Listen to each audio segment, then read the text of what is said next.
Good morning, everyone. It's so lovely to see you today on this beautiful day. I hope you're enjoying the weather today. It's glorious, isn't it? This couldn't be better. Well, earlier this morning when I was here for the early service, it was just perfect. Everything was just right. But anyway, so we took a little break for the building forum yesterday. If anyone either here or online who wasn't able to be here in person or see that is available on our website. So you can click on something at the top of the website that says building, and it'll take you to the page with all the videos from all the forums that we've done. It's also on our YouTube channel. But now we're back this week to finish up the Narnia for Grown-Up series. And as got a comment from the audience here, is he assuming that we're grown-ups here? You know, he's being very generous, yes. No, I've been enjoying the series, and hopefully you have as well, whether it's just to come in and enjoy his insights or to read along with them. I would encourage you, even if it's not during these 7 weeks, at some point to pick them up, because they really are, they're worth the time. They're wonderful, wonderful books, and not just for children. So hopefully that message has come across. Today, as always, our speaker is going to be Terry Lindvall, and he'll be with us after we finish up the series on November 6th on Thursday night. He's our first Thursday night out speaker. So he'll be coming down in person, and you can all those questions you've been saving up for through the whole series. He'll give a talk on a sort of related theme, and then you're welcome. He says, "Ask me anything you want. I'm happy to answer any questions." So that will be wonderful. That'll be November 6th. So mark your calendars. I want to especially make you available, those aware of it, you who have been participating in this series. So today we talk about the silver chair, and then we have just two left, I'm sorry. We have the Magician's Nephew, which is basically the retelling of the creation account, and then we have the Last Battle, which is the book of Revelation. So you have Genesis and Revelation at the end of this series. But today, the silver chair.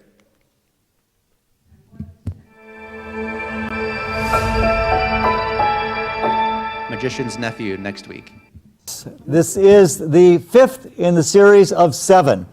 And today we're going to deal with one of my favorite of all of the Chronicles, the silver chair. And for Lewis, it's basically a medieval quest of a group of people sent to rescue someone else. Now, this is my granddaughter, Joy Joseph. She read The Silver Chair in less time than it takes to change a diaper. So you have no excuse, okay? There she is. She's finished it right there. So we begin this week with Michael Ward's planetary influence. In his poem on the planets, C.S. Lewis wrote that the moon has this dizzy glamour that enchants us. It's characterized by certain terms, and the terms some of them are very familiar to you. Lunar, of course, but then with lunar comes lunacy and lunatic, wetness, water, wandering is a theme, pale and silver, as in the silver chair, moonshine, which I think Clay has taken a lot of during his early days, and the false imagination that we'll look at as well. First, Luna, the moon. It is silver with drenching, drizzly, dewy effects. Jill, when she first gets there, cries on a damp path around water, rain, and an atmosphere of wetness. The story includes a stream at the beginning and a stream at the end of the story. And so you see water is flowing throughout this whole thing. Jill exclaims at the end of the chapter 2, "I'm all wet." Even the name of the character Puddle Glum signifies a wet blanket. He gets drunk later on. He pretends to get drunk, let's put it that way, and he creates lunacy through moonshine liquids. And it ends with the great and final underworld flood. Owls fly by light of the pale silvery moon. You remember that phrase? The pale silvery moon? We could probably almost sing it, with the repetition of the word pale, as in pale faces. We see instability, a lunar instability, with these wanderers who are just moving about. And we're going to find Prince Rilian moves into his own lunacy when he is on the chair, and he tries to kind of communicate that. There's also a progressive educator, and I love this because it takes a dig at administrators. I always like to kind of poke at administrators because I was one once. That's why I can do that. But she will report that she sees a lion, which of course is Aslan, and then they think that she's a lunatic. And because she has seen this lion as a lunatic, what are they going to do with an administrator? They're going to take her to Congress, where she can actually work as a lunatic. The Green Witch argues, kind of like Freud or Marx, about supernatural reality. She calls fancies, and she says they're mere projections. And so we're going to find all of these kind of little bits. The moon is also a site of good and evil enchantment. So the moon is a thing of beauty, but it's also a thing of delusion. And we're going to find that those two come together.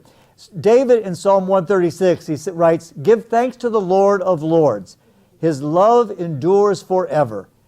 He made the great lights. His love endures forever. He made the sun to govern the day. His love endures forever. And he made the moon and the stars to govern the night. His love endures forever." So the moon is very key to Lewis, both as something good and as something dangerous. Now, we have some of the most underrated characters in this book, people that you have not met before, and we get to know them. The only one we really know is going to be Eustace, and he's not even here.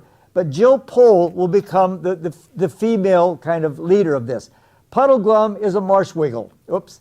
And then Prince Rilian is a prince who has been held captive by the queen, the Green Queen of the Kirtle. The Lady of the Green Kirtle is the villain. The Queen of Harfang was where the giants live, and then Glimfeller is just an owl. But it begins at a school with Experiment House, and the children are being bullied, and they're trying to run away from the bullies. And suddenly, Aslan's breath, ruah in Hebrew, brings them out of Oxford and ends with them in Narnia. Here's education in a modern school, what we try to do. Stuff people with many ideas. Or this could be Westminster Canterbury on Monday. I recognize some of you already. Okay. There's Henry. Henry, look, you're right up front. No, I'm kidding. So Eustace and Jill find themselves in Narnia after calling out to Aslan.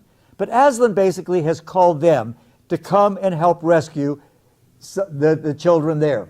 And here he comes. This is from the BBC production. And the special effects were not as good as Hollywood, but you still get a sense of it. And there the lion flies, not too well, but he flies. Okay.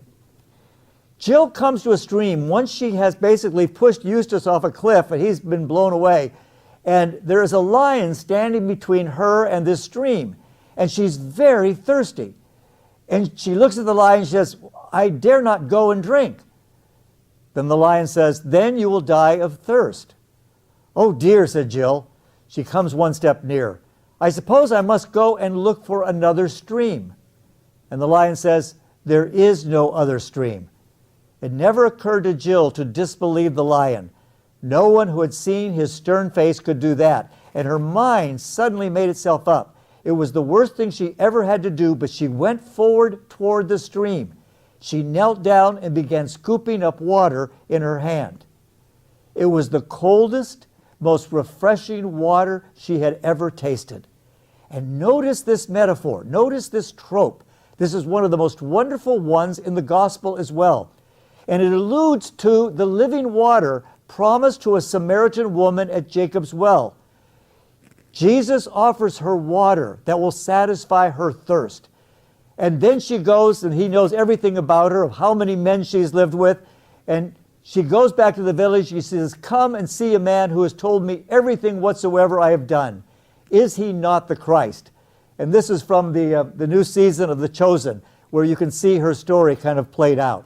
But it's the water. Jill wants this water, and the water refreshes her. Now, because Eustace is already gone, the lion has to give her instructions. And this is very much like an English Oxford tutor telling the graduate assistant what to do. And Aslan says to her these very important words. But first, remember. Remember. Remember the signs.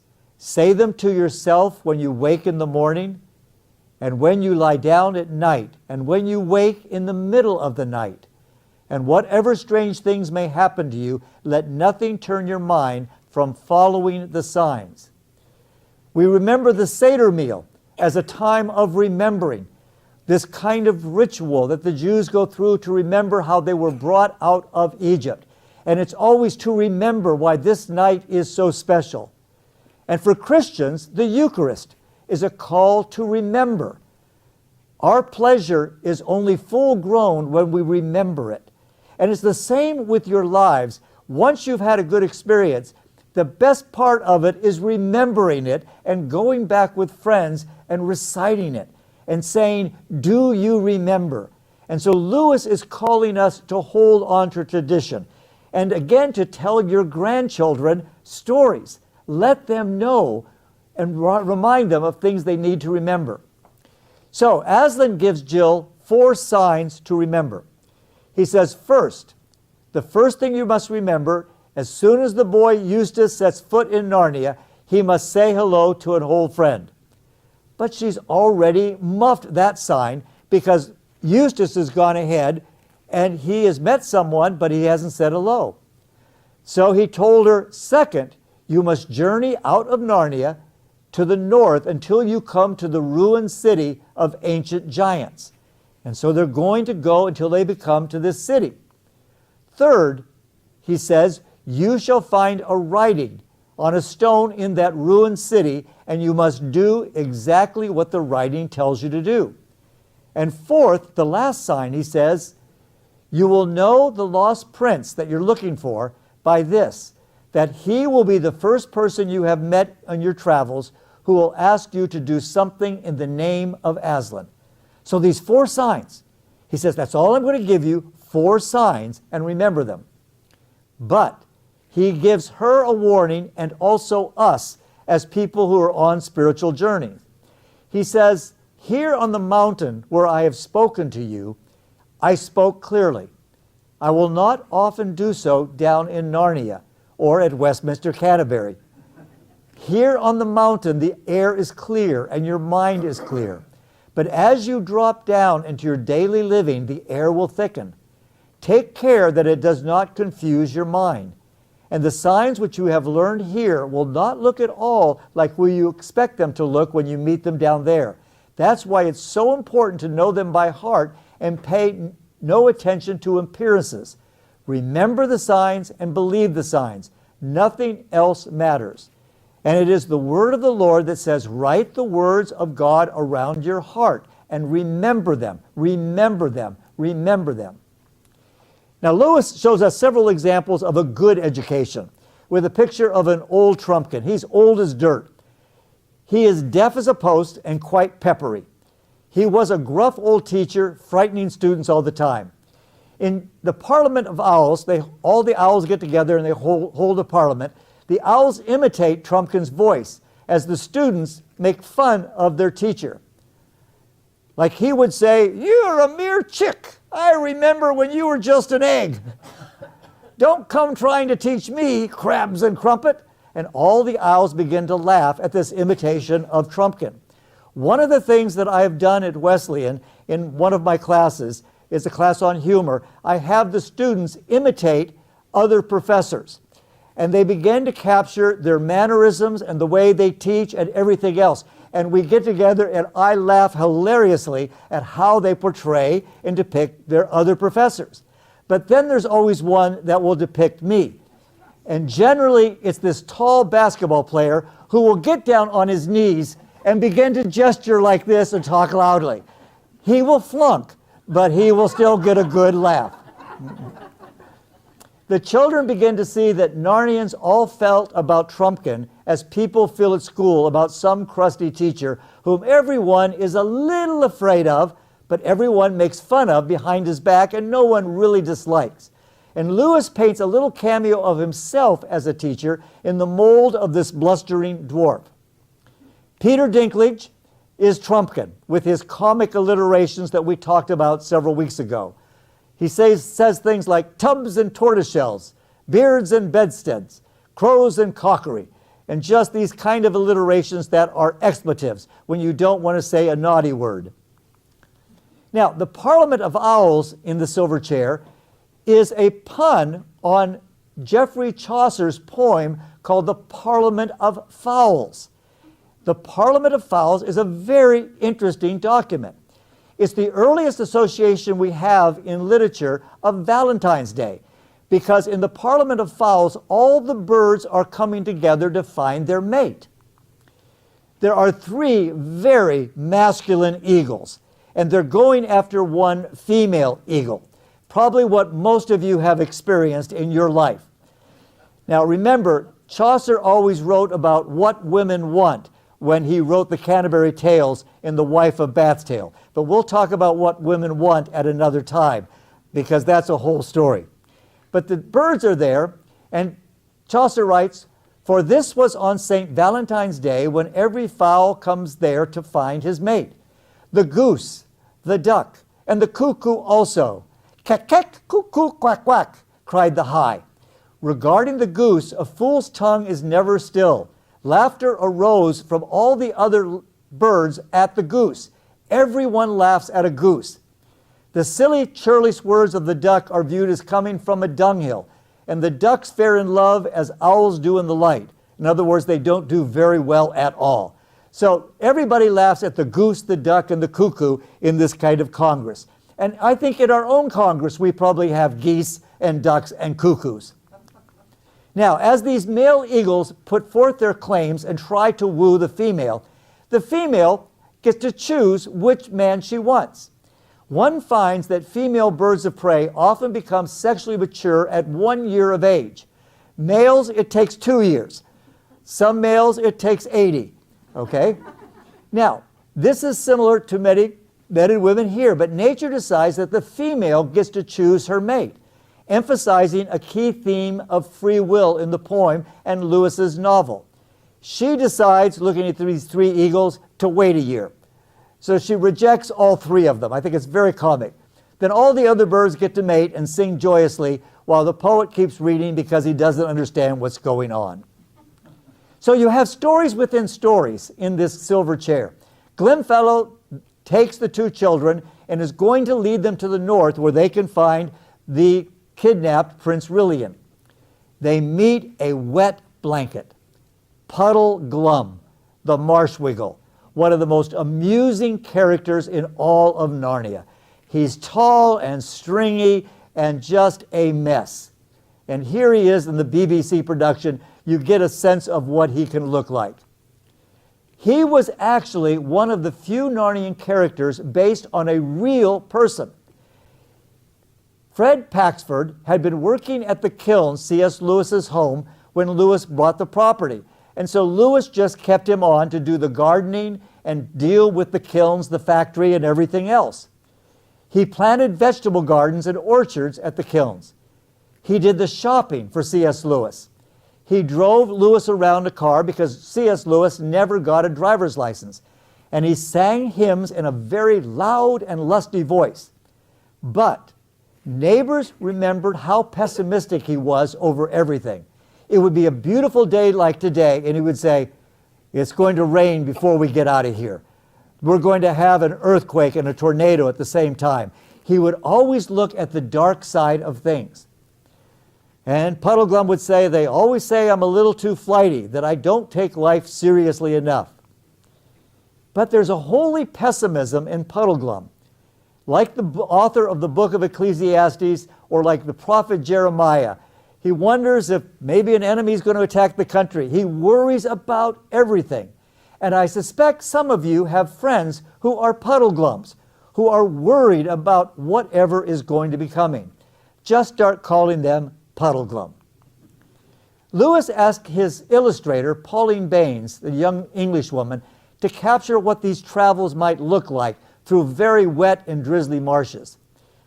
Here she is. She died in 1910, but she loved animals, and she just really created some of the best illustrations for both Tolkien and Lewis.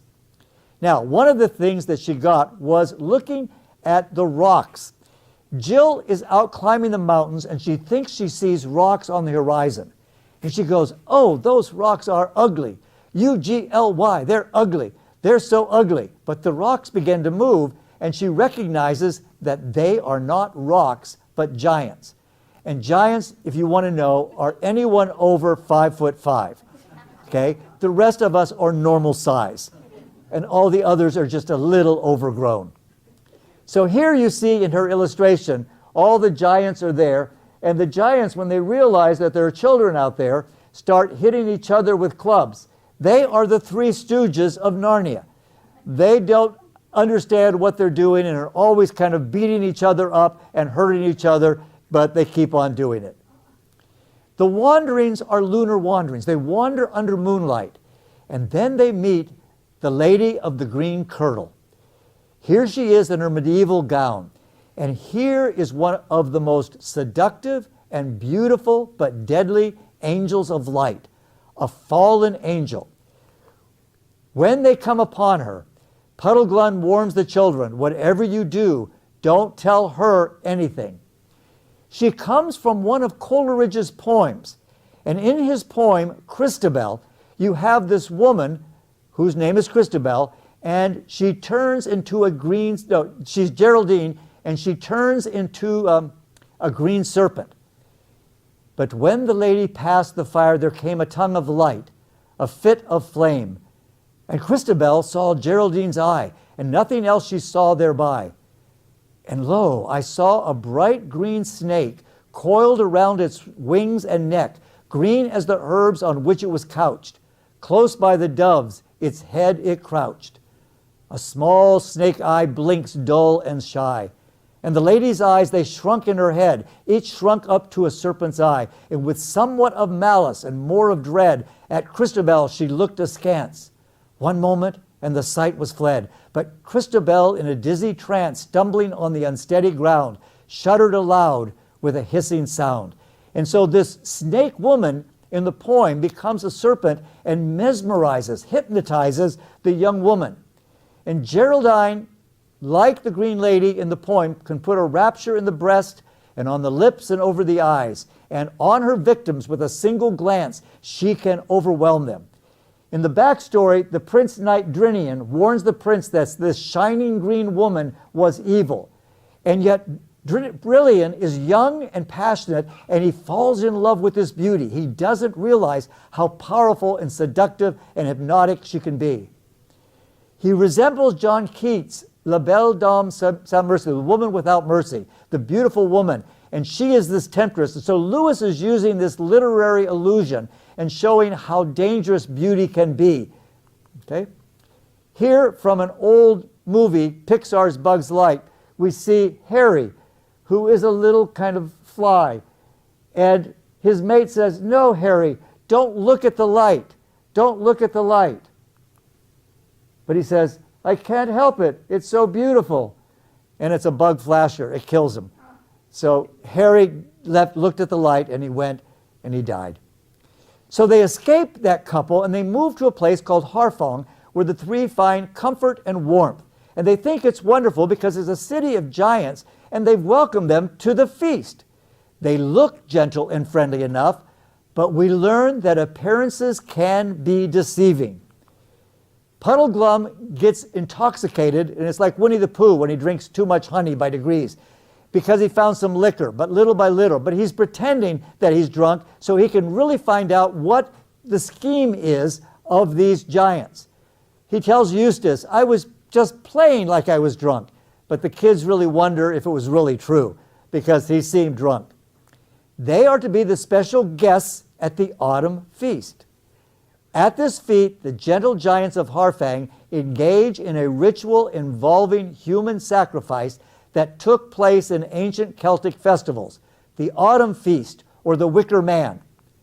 And the trio of pilgrims realize that what they thought was a mere Harfang cookbook is actually a collection of recipes for man and marshwiggle.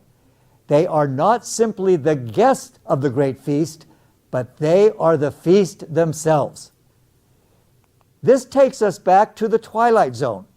The Twilight Zone borrowed from this in one of their episodes called To Serve Man, when aliens come to Earth.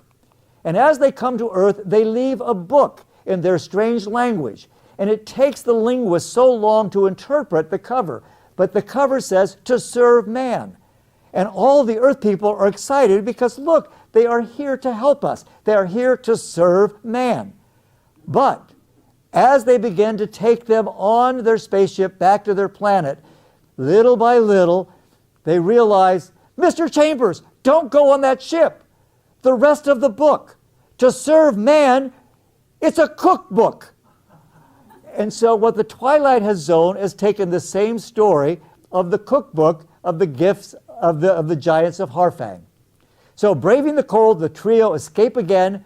They stumble upon the ruins, and on the ruins it says, Under me, and they hadn't read it the first time. So they've forgotten all the signs.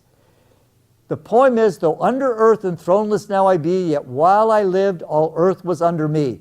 And so this castle had been destroyed, and they have to go under the castle to find out where Prince William is. Now, Northrop Frye is kind of a literary critic, and he talks about the kind of descent that you give, and we get the descent in the Apostles' Creed, where God became man, and then he descended into hell, and then he rose again, and he ascended back up to heaven. There's that pattern, this U-shaped pattern that we find in Northrop Frye. And so what we're finding here is the children have come into Narnia, they've gone and seen the giants, they've seen the Rooted City, gone to Harfang, but now they've come in and they're going to go down into the deep realm. And so they keep going down farther and farther past Father Time into the shallow lands where they're going to find the Dark Castle and Prince William. They meet the gnomes of the underworld, and the gnomes look scary. But they're not evil goblins. These are really good gnomes, and they're very friendly, but again, appearances can be deceiving. But their one line they say through the whole book, and I want you to recite it together, is this. So say it.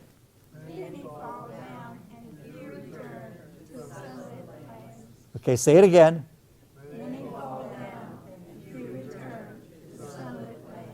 It's our life, isn't it? We fall down and we feel, are we going to get up again? But for them, they want to go deeper down into the earth rather than into the sun. Now, what we find here is Lewis is referring to Plato and Plato's cave. You remember the allegory of Plato's cave? In the allegory of the cave, we've got people that are chained to watch these shadows on a wall, and other people are showing them symbols that they think this is reality. This is what social media and PowerPoints are like. You're looking at shadows, not something real. But then one person escapes and he goes out and he sees a real tree. He sees a real dog. He sees the real, and he comes back in to try to tell these people, no, this isn't real. This is illusion. But the people in the cave prefer the illusion. And so today we've got all these students who are on social media never looking up to see the faces of other people and realizing that the real friendship is right in front of them. So the men are here, they're stuck, they're chained, they're looking at this all the time, the shadows are behind them, and they think the shadows are reality. And when they think that's reality, they call it what it is. But what has happened in the study of social media, as you know, people are becoming more lonely. They're becoming lonelier today with the media than we were when we were growing up with just not even television. Okay? In the cave, nothing is quite what it seems. And so you've got this artificial enchantment. And it's also like kind of Orpheus going down to the underworld to bring Eurydice back. Okay? But they get to the Plato's cave, and here's where they find the Green Lady again. And she's got a lovely musical instrument. And she thrums it and thrums it and thrums it. And it's so gentle, it's so musical that quietly you become relaxed. It's like a narcotic. And Coleridge took opium like a narcotic, which was like this strangeness in his own life. It was a music. When they meet Prince William, he is there and he's talking to them, but he's talking as a man under enchantment. He doesn't realize that he has been hypnotized. Only when he is in the silver chair will he come to his right mind. So, with a handful of green powder upon the fire, and a very sweet and drowsy smell, and a steady monotonous thrumming with their fingers, the Green Lady says in a quiet voice to the children who are representing Narnia, Narnia? Narnia? I have often heard your lordship utter that name in your ravings. Dear prince, you are sick. There is no land called Narnia. But be forewarned of the seductive power of a musical woman. Of course, this is my wife, and her name is Karen, and she's a musician, and I've been under a spell for 41 years, and it hasn't broken yet, okay? But we go on, and the children are there, and they've been so mesmerized by this quiet voice, and Jill says, no, I suppose Narnia must be a dream. Yes, it's all a dream, says the witch, always thrumming. Yes, it's a dream, said Jill. There never was such a world, said the witch. No, said Jill and Scrub together, never was such a world. There never was any world but mine, said the witch. There never was any world but yours, they said. And then Puddleglum says, there's Aslan. Aslan, said the witch, quickening ever so slightly the pace of her thrumming. What a pretty name. What does it mean? Oh, he's the great lion who called us out of our own world, said Scrub, and he sent us to find Prince Rilian. What is a lion? Asked the witch. Oh, hang it all, said Scrub. Don't you know? How can we describe it to her? Have you never seen a cat? Surely, said the queen. I love cats. Well, a lion is a little bit, only a little bit, mind you, like a huge cat with a mane, and it's yellow and terrifically strong. The witch shook her head. I see, she said, that we should do no better with your lion, as you call it, than we did with your son. You have seen lamps, and so you imagine a bigger and better lamp called the sun. You have seen cats, and now you want a bigger and better cat, and it's going to be called a lion. Well, it's a pretty make-believe, though to say truth, it would suit you better if you were all younger. And look how you put nothing into your make-believe world without copying it from the real world, the world of mine, which is the only world. But even you children are too old for such play. There is no Narnia. There is no overworld, no sky, no sun, no Aslan. So he's asking the question, what is real? Everything is just a projection, and Aslan is only a kitten. Ma'am, says Puddleglum, there's one thing to be said, even so. Suppose we only have dreamed and made up these things like sun, stars, and moon, and Aslan himself. In that case, it seems to me that the made-up things are a great deal better than the real ones. And if this black pit of a kingdom is the best you can make, then it's a poor world, and we four can make a dream world to lick your real one hollow. Oh, hurrah, the children say, good for old Puddleglum. And as for me, I shall live like a Narnian, he says, even if there isn't any Narnia. So thank you very much for your supper. I'm on my way. We're going to leave your court at once and make our way across your great darkness to search for our land above. So here comes the climax. The last sign takes place. The prince is put in his chair where he speaks the truth. And as he's sitting in his chair with his mind clear, but he's tied up and he can't escape, all of a sudden he says, in the name of Aslan, release me.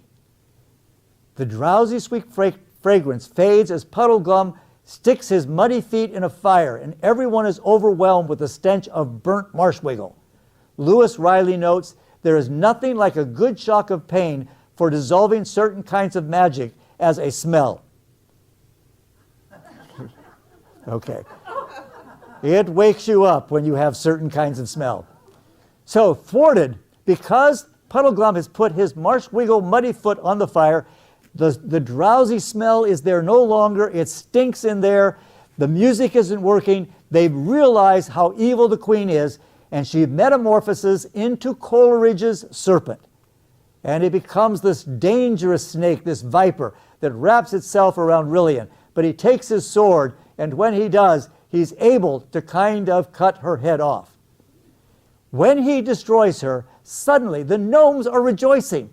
They have been under the same spell, and people thought they were evil, but now they have been liberated themselves. They start doing somersaults and tumbling over one another and just doing all kinds of turns.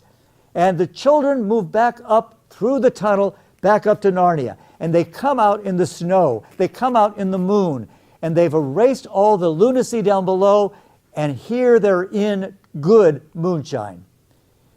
Now, as they prepare to return to England, They come to the stream again where they find Caspian, who is Rilian's father. They find his corpse in this stream, and he is dead.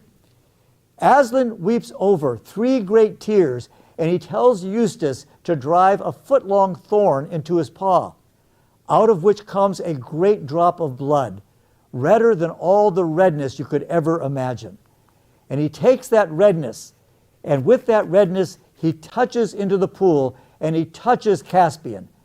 And here is where Caspian, touched by the blood of the Lamb, awakes. And as he awakes, he basically tweaks Eustace for breaking his sword. And so at heaven, what you're finding Lewis is saying, we're going to relive old jokes. We're going to be together and we're going to tease each other about what we had forgotten during this life. And so it's this wonderful time of kind of Caspian coming back to life in front of his son Rilian with Eustace and the others. And finally, we have the symmetry of the book. Remember, we left the school, and now we're going to go back to the school, and Aslan is going to come with them, as well as Caspian and Rilian, and they have their swords. And so with Aslan's breath, they go through the wall, they go into there so Caspian can have a peek of what Narnian world, what the real world looks like. And what Lewis does, he gets in there, and the administrator thinks she sees a lion, and she sees men and swords, and she does, but she calls the police, and everyone says, oh, she's a little crazy. And so they send the men in the white jackets to get her and to wrap her up. But as soon as they get her and realize that she's probably a lunatic, she's made an inspector first. She's put on the school board to interfere with other heads. And when they found out that she wasn't good at that, they got her into Congress, where she lived happily ever after. So be careful how you vote. That's what I say. No, okay. So next week, we go to the Genesis of Narnia, and we have just finished our silver chair. Thank you. Thank you. Yes.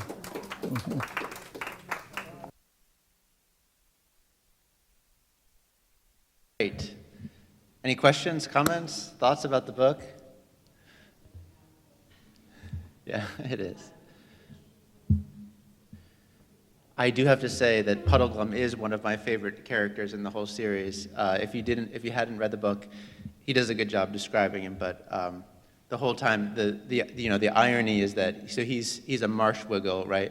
And he says that all the other marshwiggles complain about him being too optimistic. He always looks on the bright side. They say you need to settle yourself down. But the whole time, all he does is, he's gloomy and pessimistic, and he cooks a delicious meal and he says, you'll probably not like it. It probably won't be good for you. It'll poison you, all that kind of stuff. But he ends up being just like his gardener, the sort of solid, steady character that ultimately becomes the hero, one of the heroes of the book. So, anything else that jumped out at you?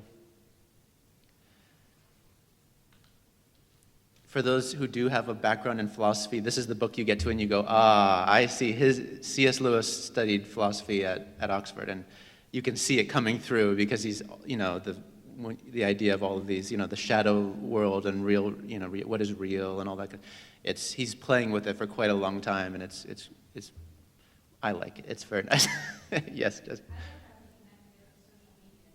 Yeah. Right. There's so much the allegory of the cave, that sort of thing that he's playing with, that Plato comes up with and that Lewis is playing with, has so many, obviously, applications to everyday life in general. But yeah, it's interesting how it adds another layer of illusion and unreality to our daily lives.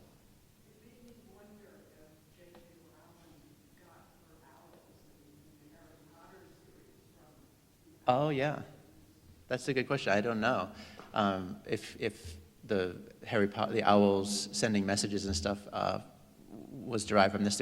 As you can see, with Lewis's influences, it certainly is the case that authors read things that they, from the past, things that they like, and then they feel very free to incorporate them in their own work, usually tweaking it a little bit or adjusting it a little bit. But so it's very, I would say probably likely that there is she's certainly aware of that tradition.